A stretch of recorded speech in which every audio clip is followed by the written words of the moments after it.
Hello friends, स्वागत है आप सभी का मेरे channel Shiv twin flame journey पर। माय लविंग ट्विन सोल्स, आप सबों को बहुत बहुत प्यार एवं आभार।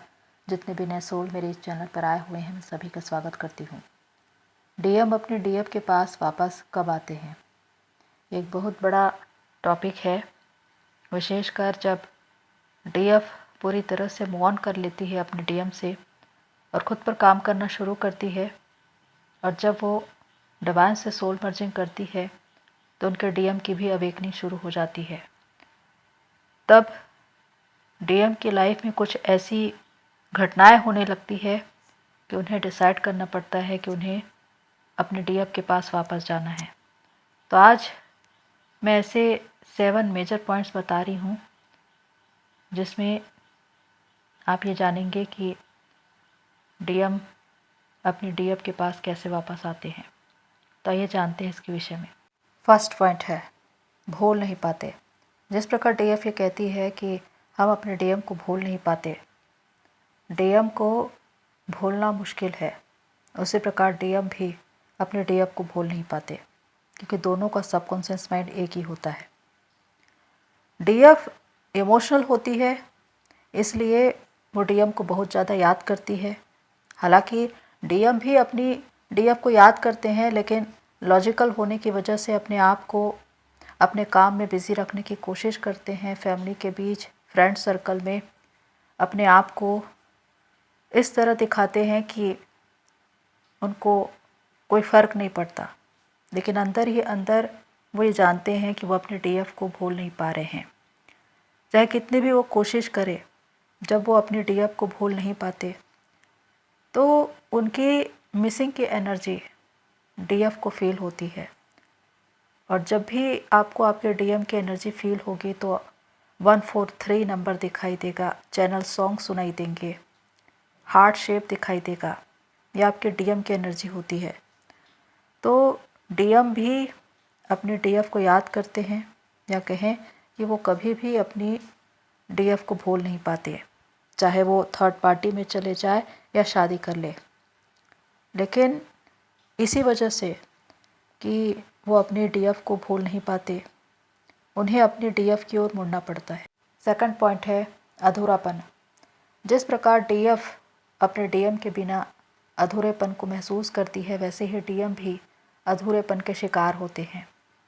और ऐसा तब होता है जब वो अपने डीएफ से पीछा छुड़ाकर भाग जाते हैं, थर्ड पार्टी में चले जाते हैं या किसी और के साथ मैरिज कर लेते हैं। लेकिन उसके बाद भी उनके भीतर एक अधूरापन हमेशा बना रहता है। उनकी सोल का आधा हिस्सा हमेशा खाली रहता है। वो अपने आप को बिज़ी रखने की कोशिश करते हैं और लोगों के बीच अपनी खुशियों को ढूंढने की कोशिश करते हैं, लेकिन कहीं ना कहीं उनको एक खालीपन, एक सूनापन हमेशा महसूस होता है। ऐसा लगता है ये कुछ मिसिंग है, कुछ है जिसे उन्होंने खो दिया। वो अपनी खुशी को भी एंजॉय नहीं कर पाते, और इसी वजह से एक अधूरापन हमेशा उनके अंदर बना रहता है। इसी वजह से वो अपने डीएफ की ओर मुड़ते हैं। थर्ड पॉइंट है अपराध बोध। डीएम अपने डीएफ को छोड़कर चले तो जाते हैं, या कहे कि उनको ऐसा लगता है कि उन्होंने अपने डीएफ से पीछा छुड़ा लिया, उन्होंने अपनी ज़िंदगी बचा ली, अब वो अपनी लाइफ में आगे बढ़ सकते हैं।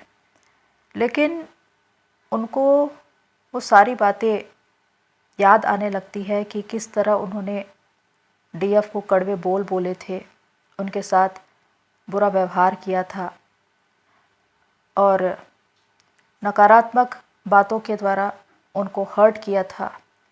ये सारी बातें एक एक करके उनको याद आने लगती है। उनको याद आने लगता है कि डीएफ ने उनको 100% समर्पण किया था, वो उनसे सच्चा प्यार करती थी, लेकिन मैं उनसे प्यार नहीं कर पाया या मैं उनको अपना नहीं पाया। मेरा किसी और को चूज़ करना और डीएफ को इग्नोर करना, ये सबसे बड़ी गलती है। लेकिन उस गलती को वो कभी भी स्वीकार नहीं करते, पर मन ही मन हमेशा एक गिल्ट में जीते हैं कि उन्होंने डीएफ के साथ अन्याय किया है, उन्होंने डीएफ का दिल तोड़ा है, डीएफ को बहुत हर्ट किया है। क्योंकि डीएफ को हर्ट करके डीएफ खुद भी हर्ट होते हैं। वो कभी भी सुकून से नहीं जीते। उनके अंदर हमेशा एक मलाल रहता है कि उन्होंने क्या कर दिया। इसी वजह से हमेशा वो रिग्रेट फील करते हैं और डीएफ के बारे में सोचते हैं। फोर्थ पॉइंट है, डीएफ जब शांत और मौन हो जाती है।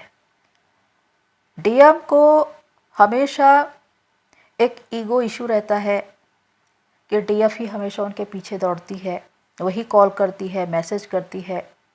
मैं जब उनसे बात न करूं तो वो रोती है, गिड़गिड़ाती है। लेकिन जब डीएम थर्ड पार्टी में भाग चुके होते हैं और डीएम का पीछा करते करते थक जाती है और वो डिसाइड करती है कि अब मुझे उसके पीछे नहीं भागना, मुझे खुद की ओर मुड़ना है। और यही एक निर्णायक समय होता है जब वो मूव ऑन करती है और पूरी तरह से अपने ऊपर काम करना शुरू करती है। उस वक्त वो शांत और मौन हो जाती है क्योंकि वो ध्यान, मेडिटेशन, साधना के द्वारा इनर वर्क करती है और चेतना के स्तर पर आगे बढ़ती जाती है।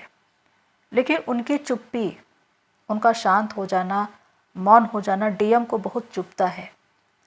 और वो मुड़कर देखते हैं कि जो डीएफ हमेशा उनका पीछा करती थी, उनके पीछे दौड़ती थी, एक कॉल या मैसेज के लिए इतना रोती थी, गिड़गिड़ाती थी, आखिर वो क्यों वापस नहीं आ रही है, क्यों उसका कॉल या मैसेज नहीं आ रहा है। डीएम भी बार बार अपना मोबाइल चेक करते हैं कि कहीं डीएफ का कोई कॉल या मैसेज आया है कि नहीं।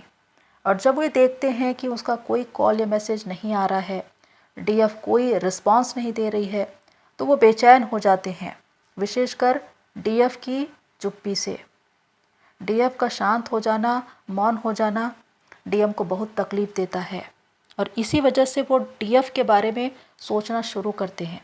क्योंकि जब तक डीएफ चेजिंग में है, डीएम की ओर भाग रही है, डीएम हमेशा थर्ड पार्टी में भागते हैं और वो कभी भी डीएफ की वैल्यू नहीं करते। लेकिन जब डीएफ उनकी ओर दौड़ना बंद कर देती है, तब डीएम को समझ में आता है कि आखिर डीएफ उनके लिए क्या थी। तो यहाँ पर डीएम का ध्यान सबसे ज़्यादा अपने डीएफ की ओर जाता है। फिफ्थ पॉइंट है एनर्जी लेवल पर ड्रेन होना। जब डीएफ अपनी ओर मुड़ जाती है, अपनी साधना में लीन हो जाती है, उसकी अवेकनिंग शुरू हो जाती है और वो अपनी यात्रा पूरी करनी शुरू कर देती है, तो डीएम की ओर उनकी एनर्जी जाना बंद हो जाती है। ऐसे में डीएम एनर्जी लेवल पर ड्रेन होने लगते हैं, वो बेचैन होने लगते हैं, व्याकुल होने लगते हैं। छोटी छोटी बातों पर उनको गुस्सा आता है, बहुत ज़्यादा इरिटेट होते हैं, परेशान होते हैं। उनको कहीं पर भी अच्छा फील नहीं होता, उनकी खुशी नदारत होती है क्योंकि डीएफ की एनर्जी ही उनको हाई वाइब्रेशन में रखती थी। ज़िंदगी के किसी भी क्षेत्र में उनको सक्सेस, अबंडेंस, प्रोग्रेस, प्रमोशन, वो सारी चीज़ें डीएफ की एनर्जी से ही मिलती थी। लेकिन जब डीएफ की एनर्जी ही उनको नहीं मिल रही है, वो एनर्जी लेवल पर ड्रेन हो रहे हैं, तो उनके अंदर एक बेचैनी आ जाती है और इसी वजह से वो फिज़िकली, मेंटली, फाइनेंशियली वीक होने लगते हैं। और यहाँ पर वो सबसे ज़्यादा विचार करते हैं अपनी डीएफ के बारे में। 6 पॉइंट है ट्रिगर्स मिलने लगते हैं। जब डीएफ की एनर्जी डीएम को नहीं मिलती, डीएम एनर्जी लेवल पर ड्रेन होने लगते हैं, तो उनको भी ट्रिगर्स मिलने लगते हैं, सोल शॉक मिलने लगते हैं, यहाँ तक कि उनकी लाइफ में टावर मोमेंट्स आने शुरू हो जाते हैं। क्योंकि जब भी कोई इंसान लो वाइब्रेशन में जाता है तो कार्मिक का आक्रमण शुरू हो जाता है और यहीं पर जितने भी कार्मिक उनके जीवन में आक्रमण करना शुरू कर देते हैं, उनको ट्रिगर्स मिलने लगते हैं। मानसिक और शारीरिक रूप से, आर्थिक रूप से वो परेशानियों और संघर्षों से घिर जाते हैं। कहीं पर भी उनको सुकून नहीं मिलता, मेंटल पीस नहीं होती, दिन और रातों का चैन खो जाता है। ये वो समय है जब उनकी अवेकनिंग शुरू होती है, वो dark night of the soul में जाते हैं और वहाँ पर वो सबसे ज़्यादा अकेले होते हैं। और वहीं पर सबसे ज़्यादा अपने डीएफ के बारे में विचार करते हैं। वहीं पर वो कंपेयर करते हैं अपने डीएफ और थर्ड पार्टी के बीच, डीएफ के साथ उनकी ज़िंदगी क्या थी और जिनके साथ आज वो हैं उनके साथ उनकी स्थिति क्या है। और उनको सही गलत का पता वहीं पर पता चलता है, क्योंकि ये ट्रिगर्स उनके लिए बहुत ज़रूरी है, क्योंकि डीएम को भी लेसन मिलने हैं। तभी जाकर वो अनकंडीशनल लव को समझ पाएंगे, इस जर्नी को समझ पाएंगे, डीएफ के साथ अपने सोल कनेक्शन को पहचान पाएंगे। तो जब उनकी अवेकनिंग होती है तो डिवाइन उनको ट्रिगर्स दिलवाते हैं और थर्ड पार्टी लगातार उनको ट्रिगर्स दे देकर उनको परेशान करती रहती है। तो इस प्रकार ट्रिगर्स और सोल शॉक की वजह से ही डीएम की अवेकनिंग शुरू होती है और इसी वजह से डीएम सबसे ज़्यादा अपने डीएफ के बारे में विचार कर पाते हैं और उनकी ओर रुख करते हैं। 7th पॉइंट है कंप्लीट फील ना करना।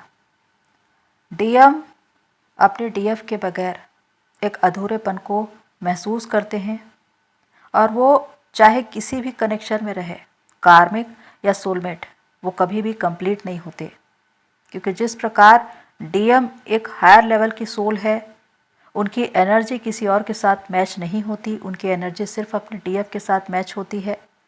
तो वो अलग अलग कनेक्शन को चूज़ करते हैं और वहाँ पर जाकर देखते हैं, लेकिन उसके बाद भी किसी के भी साथ उनकी एनर्जी मैच नहीं होती और इसी वजह से बार बार उनके कनेक्शन ब्रेक होते हैं। इस प्रकार वो हताश और निराश हो जाते हैं। अपने रिश्तों में वो हमेशा संघर्ष करते रहते हैं, चाहे वो मैरिज करके अपनी ज़िंदगी में आगे बढ़े या मल्टीपल कनेक्शन में जाए, कहीं ना कहीं वो रिश्तों में संघर्ष करते ही रहते हैं, क्योंकि डीएम हमेशा सच्चा प्यार ढूंढते हैं और उनको ऐसा लगता है कि जो डीएफ उनसे प्यार करती थी उसी तरह का प्यार उन्हें किसी और कनेक्शन में मिल जाएगा। लेकिन जहाँ भी वो जाते हैं एक कार्मिक कनेक्शन ही उनको मिलता है और वो हमेशा उनको ट्रिगर करते हैं, उनको धोखा देते हैं और इसी वजह से डीएम हमेशा अपने रिश्तों में संघर्ष करते हैं। ये उनके लिए एक लेसन है कि वो समझे कि इस जर्नी में अनकंडीशनल लव का मतलब क्या है। डीएफ अगर उनके लाइफ में आई थी तो वो क्यों आई थी? वो अनकंडीशनल लव को लेकर आई थी, लेकिन डीएम ने उसको स्वीकार नहीं किया, उसे समझा नहीं और इसी वजह से वो अलग अलग कनेक्शन में जा रहे हैं, लेकिन कहीं पर भी उनको सच्चा प्यार नहीं मिल रहा है। और जब विश्वासघात खाते खाते वो थक जाते हैं तो वो रियलाइज़ करते हैं कि उनकी ज़िंदगी में जो कुछ हो रहा है उसका कारण क्या है और वो सबकी जिम्मेदारी वो खुद लेते हैं, क्योंकि उनको उस समय तक पता चल चुका होता है कि डीएफ उनके लिए क्या थी। हालांकि डीएफ को उन्होंने कभी भी वैल्यू नहीं दी और इग्नोर किया, लेकिन जिस रिश्ते में वो गए, जिनको भी उन्होंने स्वीकार किया, उन्होंने कभी भी उनकी भावनाओं की कद्र नहीं की और वो इसीलिए क्योंकि उनकी एनर्जी किसी और के साथ मैच होती ही नहीं है। फिजिकली, मेंटली, हर तरफ से उनको संघर्ष ही करना पड़ता है। हताशा, निराशा, संघर्षों का दौर उनके जीवन में चलता रहता है और वो पूरी तरह से टूट जाते हैं। तब वो डिसाइड करते हैं कि अब मुझे मेरी डीएफ के पास वापस जाना है और यही एक निर्णायक फैसला होता है, क्योंकि वो ये जान चुके होते हैं कि सच क्या है, झूठ क्या है और डीएफ उनके लिए क्या थी। यहाँ पर डीएफ की वैल्यू को वो समझ पाते हैं। तो प्रियो, ये है वो 7 मेजर पॉइंट्स जो मैंने बताए हैं कि एक ऐसा निर्णायक समय जब डीएम भी ये डिसाइड करते हैं कि उन्हें अपने डीएफ के पास वापस जाना है, क्योंकि डीएफ से अलग होने के बाद वो खुद भी अधूरेपन के शिकार हो जाते हैं। डीएफ के अलावा कोई भी उनको कंप्लीट नहीं कर पाता, क्योंकि दोनों ही एक ही सोल है और जब दोनों की अवेकनिंग होती है तो उनको पता चल जाता है कि ये सोल कनेक्शन क्या है, दोनों ही एक दूसरे के लिए क्या हैं और तब डीएम को अपनी डीएफ की ओर मुड़ना ही पड़ता है। तो प्रियो, होप सो ये सारी बातें आपको हेल्प करें। आज के लिए इतना ही, फिर मिलते हैं नेक्स्ट वीडियो में। तब तक के लिए take care and God bless you all. मेरी सोल फैमिली, आप सभी की जर्नी पूरी होए।